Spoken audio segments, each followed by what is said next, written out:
अरविंद अरोड़ा के द्वारा बनाए गए इस वीडियो के लिए मैं केवल एक ही बात कहना चाहूँगा कि चाचा कितना पैसा लिए हो यार। इलेक्टोरल बॉन्ड की जो काली कमाई हुई है ना, जो इलेक्टोरल बॉन्ड किस तरह से चंदा लो धंधा लो का बिजनेस किया गया, उसका पैसा कहाँ जाता है इन लोगों के पास में। कांग्रेस ने कभी हिंदुओं को अपना समझा ही नहीं। ये हिंदुओं को उस अंधेरे गड्ढे में धक्का क्यों दे रहा है? कांग्रेस हिंदुओं के खिलाफ ऐसे ऐसे कानून बना चुकी है जिससे हिंदू एक गाली बन के और काका छिपाया दने बता दे भाई जाता है यार। गोदी मीडिया की कमी थी, मेन स्ट्रीम मीडिया ऐसे अंधभक्तों से कम बड़ा पड़ा हुआ था कि तुम भी इन्हीं लोगों के साथ में ज्वाइन कर लिए। मतलब यार ये लोगों की एक स्ट्रेटेजी क्रोनोलॉजी समझिए कि ये करते क्या है कि पहले तो न्यूट्रल होके ऑडियंस में घुसने की कोशिश करेंगे। न्यूट्रल होने के बाद में जैसे ही इनका सोशल बेस बढ़ा और सोशल बेस बढ़ते ही ये एक पार्टी को ज्वाइन कर लेते हैं। इनकी जीती हुआ करती थी कंगना रनौत, वो भटकती हुई आत्मा की तरह घूमा करती थी कि वो 2014 में देश आज़ाद हुआ है, 2014 से में ही हमको देश में मिली थी। एक यहाँ तक कि इनकी एक स्पोक पर्सन हुआ करती थी, वो तो कहती थी कि 2014 में ही देश को आज़ादी मिली है और 2014 से पहले तो देश गुलाम था, नेहरू ने तो आज़ादी लीज पे ली गई थी। यार इस तरह के ब्रेन वॉश जनता का किया जाता है। रोहिंग्याओं की बात की थी जिन्हें पश्चिम बंगाल में और दिल्ली में टीएमसी और आप सरकारों ने अपनी गद्दी को बचाने के लिए शरण दे रखी है और ये लोग वोट पाने के लिए इन्हें बसा सकते हैं, तो कल को आपकी संपत्ति को कोई भी कानून लाके उनमें बांट भी सकते हैं। ये एक तरह से आरएसएस और बीजेपी की जो एक्सट्रीमिस्ट पार्टियां हैं उनके द्वारा पोषित माफिया हैं। इनको मतलब एक तरह से अब आप रियलिटी बताइए कि ध्रुव राठी ने एक वीडियो बनाया, उसमें ब्रेन वॉश के ऊपर ये वीडियो बनाया, अब इसके ऊपर उल्टे सीधे कमेंट करके फैक्ट कोई है नहीं। इनकी वीडियो के अंदर में एक एक चीज़, अगर आप इस वीडियो को लास्ट तक देखते हैं तो मैं एक एक फैक्ट का सबूत दे सकता हूँ कि इस बंदे ने जो जिन फैक्ट का यूज किया है अरविंद अरोड़ा जी ने, वो सारे गलत हैं, बेबुनियाद। ये हक नहीं है कि वो इस धरती पर रह सके। सिर्फ एक ही देश है उनके लिए, तुम्हारे लिए तो फिर 57 देश हैं। हिंदुओं की सिर्फ एक सरकार है और तुम्हारे लिए तो यहाँ पर सारी सरकारें एक साथ खड़ी हैं। कहाँ जाएगा हिंदू? अगर कांग्रेस आई तो ऐसी ऐसी नीतियां बनेंगी जिससे ये तय है कि हिंदू नहीं बचेगा। हमें इस बात है जो इंडिया टीवी जो प्रोपेगेंडा चलाती है ना, जो थंबनेल न्यूज़ 18 पे, न्यूज़ 18 के थंबनेल देखिए, न्यूज़ 24 के थंबनेल देखिए, और कई सारे ऐसे न्यूज़ चैनल हैं जो बाहिजात गालियां बकते हैं थंबनेल पर रख रख के, आर्टिकुलेट कम्युनिटी को टारगेट करते हैं, उनको लेकर के ये उसी द्वारा प्रोसेस करके वही सब करने की, उन्हीं को ये प्रूफ मानते हैं, एविडेंस मानते हैं। ये जनता बेवकूफ़ नहीं है आपकी लोगों की तरह। ये कहते हैं कि मैं राठी और कांग्रेस के सपोर्टरों, चाहे तुम कितना भी गाली निकाल लो या फिर कितना भी व्हाट्सएप पे ग्रुप बना के एजेंडा चला लो, जब तक मैं और मेरे पापा जैसे लोग बैठे हैं, आएगा वही जिसने 500 सालों बाद राम मंदिर का सपना साकार किया है। आएगा तो भगवान श्री राम का परम सेवक, हनुमान तुल्य नरेंद्र दामोदर दास मोदी ही। तुम्हारे जैसे लोग इस देश के लिए श्राप है। और मेरे पापा जैसे लोग हैं, जब तक इस देश की आप कुछ नहीं बिगाड़ सकते। कांग्रेस के सपोर्टर्स और ध्रुव राठी के सपोर्टर, आपके पापा तो बहुत बड़े स्वतंत्रता सेनानी थे, हम उनका नाम जानते हैं, सारा देश जानता है। उन्होंने बहुत बड़ी जंग लड़ी है राम मंदिर के लिए, इसलिए राम मंदिर बन गया है, वो एक अलग इशू है, उसके लिए कई सारी पीढ़ियों का योगदान रहा है। लेकिन उसके लिए मोबिलाइज करना, उसके लिए केवल उसी को टारगेट करना, इनकी सारी वीडियो में पूरी वीडियो एक ही पॉइंट पर घूमी है, वो है राम मंदिर। दरअसल ध्रुव राठी को सबसे पहले इन्होंने टेक किया है, वो है 2016 का एक पोस्ट। क्या पता उसको फेक कर दिया गया हो या एडिटिंग करके, आर्टिफिशियल इंटेलिजेंस का आजकल जमाना है, ट्वीट करके उस पर नाम डाल के ध्रुव राठी का फेक कर दिया हो। आप ट्विटर पे आप अभी रिसेंटली विजिट करेंगे तो कई सारे सेलिब्रिटी हैं, उनके फेक अकाउंट मिलेंगे। किसी ने फेक अकाउंट बना करके ध्रुव राठी का एक पोस्ट डाल दिया हो। हुआ कुछ यूं है कि ध्रुव राठी ने एक पोस्ट किया था जहाँ पर जर्मनी के अंदर एक टेररिस्ट अटैक के अंदर ध्रुव राठी ने इस तरह का कमेंट किया कि कुरान की ये आउटडेटेड सोच है, इसके लिए सब लोग जानते हैं कि इसके लिए इस्लाम कट्टरपंथी हैं जो इसके लिए जिम्मेदार हैं। लेकिन वहीं 2024 में वहाँ जर्मनी के अंदर कुछ इस्लामिक एक्सट्रीमिस्ट ये मांग करते हैं कि हमको जर्मनी को एक तरह से इस्लामिक राष्ट्र बनाना है। तो 2016 की बात के 8 साल के बाद में कनेक्शन निकालने वाले अरविंद अरोड़ा, आपकी बुद्धि कहाँ जाती है पता नहीं चलता। ये अंधभक्त लोगों हैं, इनके अपने माइंड का तो यूज करते ही नहीं है। मैं गारंटी दावे के साथ में कहता हूँ, ये चैलेंज देते हैं ध्रुव राठी को कि वो जय श्री राम बोल करके दिखाएं। बोले कि जय श्री राम भी भगवान का नाम है और ये कोई सांप्रदायिक नारा नहीं है। जय श्री राम एक कम्युनल नारा नहीं है, एक सांप्रदायिक नारा नहीं है, ये कहकर के अपनी वीडियो को दिखाएं। मैं भी आपको एक चैलेंज देता देखता हूँ, आप ये कह के दिखाएं अपनी वीडियो में कि नाथूराम गोडसे देशभक्त नहीं आतंकवादी था। ये वही लोग हैं जो नाथूराम गोडसे को सबसे बड़ा देशभक्त मांगते हैं, जो एक राष्ट्रपिता के ऊपर गोली चला करके उनकी निर्दयी रूप से हत्या कर देता है, उसको ये देशभक्त मानने वाले बेवकूफ़ लोग, इनको अब लगता है कि पूरी दुनिया के अंदर केवल एक नरेंद्र दामोदर, लास्ट में नरेंद्र मोदी को इस तरह से पेश करते हैं कि वो एक तरह से तानाशाह के रूप में, मतलब कई सारे बीजेपी के लीडर्स, कार्यकर्ता ही नहीं, कई सारे कैबिनेट मिनिस्टर, सेंट्रल मिनिस्टर, केंद्रीय मंत्री ये मान चुके हैं कि नरेंद्र मोदी भगवान विष्णु के अवतार हैं। ओह, उन्हीं के अवतार पुरुष के रूप में जो है वो नरेंद्र मोदी जी जो है वो अवतरित हुए हैं इस दुनिया में, और उनके कारण जो है वो मंत्री इस देश के भगवान विष्णु का अवतार है। हिंदुस्तान में भारतीय परंपरा में राजा विष्णु का अवतार है। मैंने कहा कि वो भारत माता के अद्भुत सपूत हैं जी, और ईश्वरीय कृपा के बिना इतना तीक्ष्ण बुद्धि, विवेक, ज्ञान, शौर्य, पराक्रम, तेज भगवान श्री कृष्ण ने गीता में कहा है। अवतार हैं तो आप उन्हीं की पूजा करिए ना, उन्हीं के पीछे लग जाइए। आप सब छोड़िए, भगवान आपके पास में घूम रहा है, उन्हीं के दर्शन कीजिए, उन्हीं के पास में। ये फैक्ट वीडियो क्यों बनाते हैं अरविंद अरोड़ा, क्यों चैनल वैनल चला रहे हैं? आखिर में करना ही क्या है? जीवन में मोक्ष पाना है। मोक्ष पा करके आपको भगवान आपके सामने घूम रहा है, उन्हीं को ज्वाइन करिए, उन्हीं के चरणों में घिरे रहिए 24 घंटे। ये फालतू का मेरी एक छोटी सी बात ये, मतलब यार 3-4 बार हार गए, क्या पब्लिक को चूतिया बना रहे हो क्या? हर बार पब्लिक चूतिया बनेगी। हमारे हिसाब से क्या होना चाहिए? बीजेपी सरकार अब नहीं है क्या? अभी भी है, कब चाहिए बेटा? और कोई ये हट भी नहीं सकती भैया, नहीं हट सकती ये चीज। अच्छा, हमको सिखा रिया है। पढ़े लिखे कितने हो? मैं 5वीं क्लास। चुचलापंथी क्यों करते फिरते हैं ये चिलगोजुए?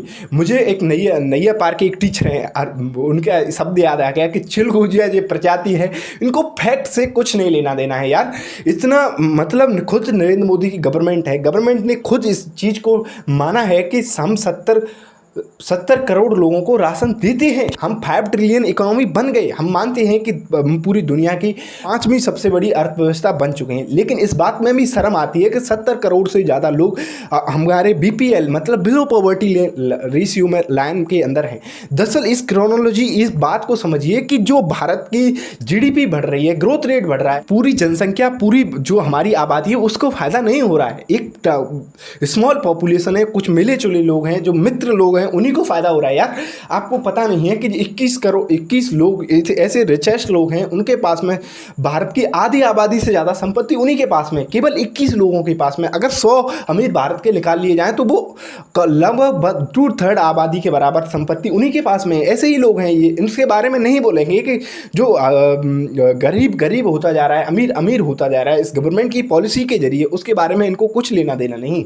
लेकिन ये बात करेंगे ध्रुव राठी को काउंटर बैलेंस करने की। उस बंदे ने तो बात सही कही है कि इस तरह से प्रोपेगेंडा आपको ब्रेन वॉश किया जाता है। उसने फैक्ट दिखाए कि किस तरह से, एक तरह से जब हिंदू लड़की होती है और मुस्लिम लड़का होता है तो उसी को मीडिया टारगेट करती है। ये IT सेल वाले लोग हैं, उसी को बढ़ा चढ़ा करके न्यूज़ को कहते हैं। लेकिन उस मामले में क्या होता है, जब एक मुस्लिम लड़की होती है, हिंदू लड़का होता है, उसमें हिंदू लड़के होते हैं, हिंदू लड़कियां होती हैं, उसका मर्डर कर दिया जाता है। 8000 से ज़्यादा NCRB का एक साल के अंदर डेटा आया है कि 8000 से ज़्यादा औरतों को मर्डर कर दिया गया, उनको ख़त्म कर दिया गया। उसमें 1-2 हिंदू मुस्लिम के केस बन जाती हैं, तो उनको हाईलाइट करने की क्या ज़रूरत है? उन्हीं के नाम पर वोट मांगने की क्या ज़रूरत है? मतलब मेरे को समझ में नहीं आता है इस बंदे को। मतलब कई सारे इंसिडेंट गिनाए अरविंद अरोड़ा ने कि आप ध्रुव राठी से कहो कि वो सवाल करें कि पालघर के अंदर क्या हुआ, बंगाल के संदेश खली के अंदर क्या हुआ। आपका मीडिया है आपके पास में, ध्रुव राठी कोई मीडिया चैनल थोड़ी चलाता है यार।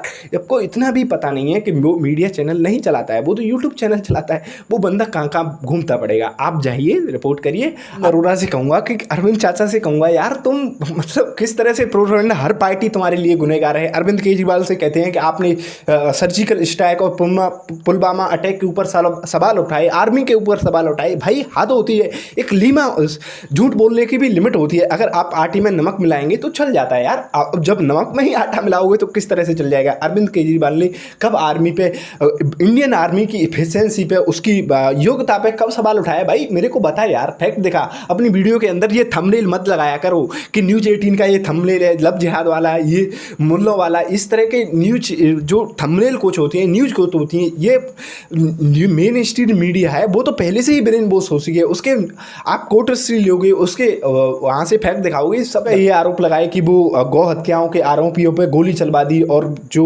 गौ हत्या के बारे में जो साधु संत प्रोटेस्ट कर रहे थे उन पर गोलियां चला दी, कार से वो गोलियां चला दी। कांग्रेस कहती है कि हिंदू आतंकवादी। कांग्रेस हिंदुओं के खिलाफ ऐसे ऐसे कानून बना चुकी है जिससे हिंदू एक गाली बन के रह जाए। 2014 से पहले तक माथे पे टीका लगाना, जय श्री राम का नारा लगाना और भगवा धारण करना सांप्रदायिक माना जाने लगा था। लोग साधु संतों को नीच और ढोंगी की नजर से देखने लगे थे।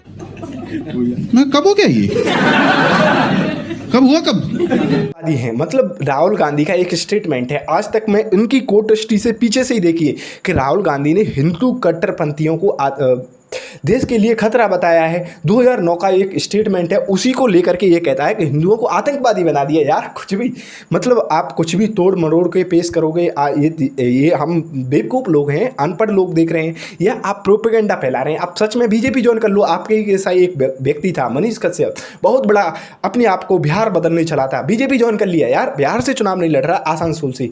और कंगना रनौत भी इस तरह से भटकती फिरती थी, वो कहती थी मेरे को ये है मोदी के भगवान के अवतार दिखते हैं, वो भी बीजेपी ज्वाइन कर ली। आप कर लो, हमको कोई दिक्कत नहीं होगी। ऑफिशियली पार्टी ज्वाइन करो, आराम से चुनाव लड़ो। आपके पापा और आप तो देश के स्वतंत्रता सेनानी हैं, स्वतंत्रता की लड़ाई लड़ो। और आप विष्णु के अवतार हैं तो उसके लिए नारद बन जाओ ना। आप नारद बनने का काम ये कर रहे हैं जो किसी से द्वारा पोषित हैं। और ये जवाहरलाल नेहरू पर आरोप लगाते हैं, वो 1950 में आर्टिकल 25 कांग्रेस लेकर के आई जो धर्म परिवर्तन के लिए है, और जिससे सबसे ज़्यादा देश में हिंदुओं को नुकसान हुआ है। यार हिंदुओं के अंदर, मैं हिंदू, मैं अपना धर्म कभी परिवर्तन कभी नहीं कर ही नहीं सकता। क्यों भाई, मेरे पास सारे संसाधन हैं। मुझे कास्ट के अंदर ऊंची, अगर जो देश की जो जनरल कास्ट है, जो अपर कास्ट है, वो अगर जो निम्न कास्ट है, लोअर कास्ट है, जो निम्न जाति है, निचली दलित हैं, उन्हीं को उस सेम लेवल का दर्जा दे दें तो वो क्यों कन्वर्जन करेंगे? वो क्यों अपना धर्म बदलने चले हैं? जब उनको सताया जाता है, उनको टॉर्चर किया जाता है, जब वो अपना धर्म परिवर्तन करते हैं। कोई अपना धर्म क्यों, मजहब क्यों छोड़ता है यार, जब उसको टॉर्चर किया जाता है। लेकिन इन अंधभक्तों से कौन ही, ये इनकी इतनी बुरी तरह से ब्रेन वॉश हो चुका है, इनको फैक्ट और उसके बारे में कुछ पता ही नहीं रहता। लेकिन फिर भी मैं अरविंद अरोड़ा की एक तरह से इज्जत करता हूँ। यार मेरे से सीनियर हैं, मेरे बड़े हैं, मतलब मैं उनके बारे में कुछ गलत शब्द तो नहीं बोल रहा, लेकिन इस तरह से ब्रेन वॉश करके, इस तरह से बिल्कुल आप पढ़े लिखे इंसान हैं, कोई इस तरह से बोलते हुए जिनको कार्यकर्ता नहीं है, जिनको वंदे मातरम में नहीं याद है। मैं 100। आपने नाम क्या बताया? शिवम अग्रवाल। वंदे मातरम सुनाइए। वंदे मातरम का विरोध करना उनका। वंदे मातरम सुनाइए। तो जिस किस्म के सवाल का जवाब आता है उस किस्म का सवाल कर मुझसे। वंदे मातरम।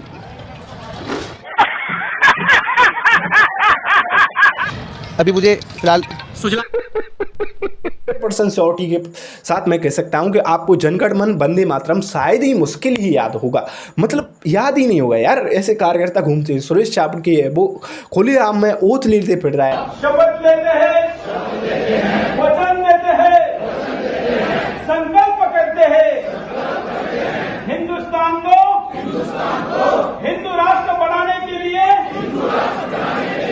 बनाए रखने के लिए, आगे बढ़ाने के लिए हम सब प्रतिबद्ध है।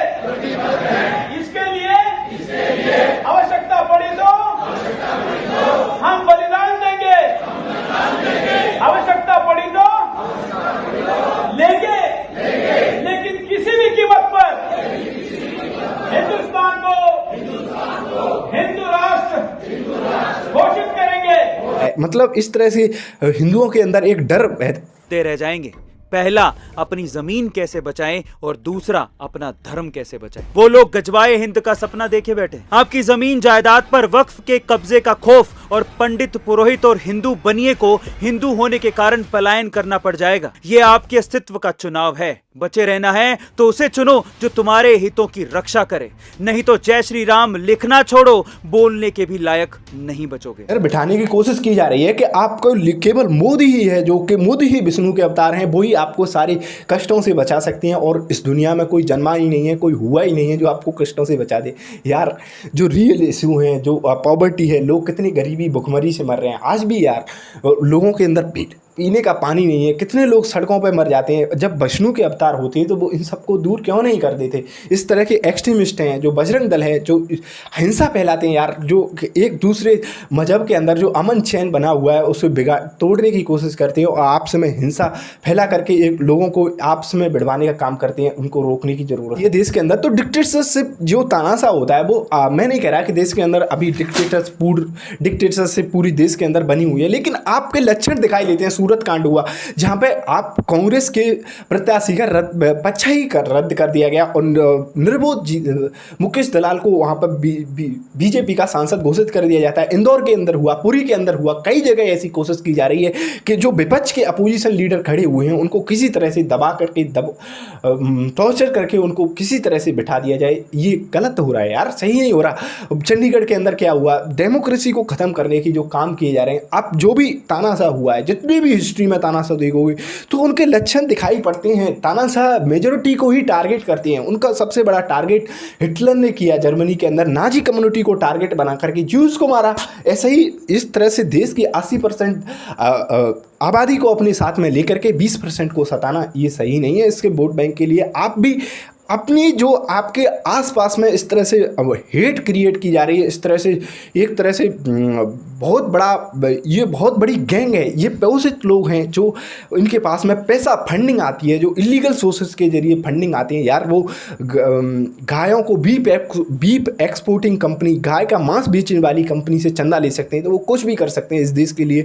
वो गायों को अपने हाथ से काट सकते हैं, अपने लोगों को आपस में भिड़वा सकते हैं। तो अपने लिए आपको ये प्रोपेगेंडा चलाना तो इनके लिए आसान छोटी सी चीज़ है। इनके बारे में आप अपनी राय कमेंट के अंदर सही ज़रूर बताएं कि इस दोनों में कौन सही है।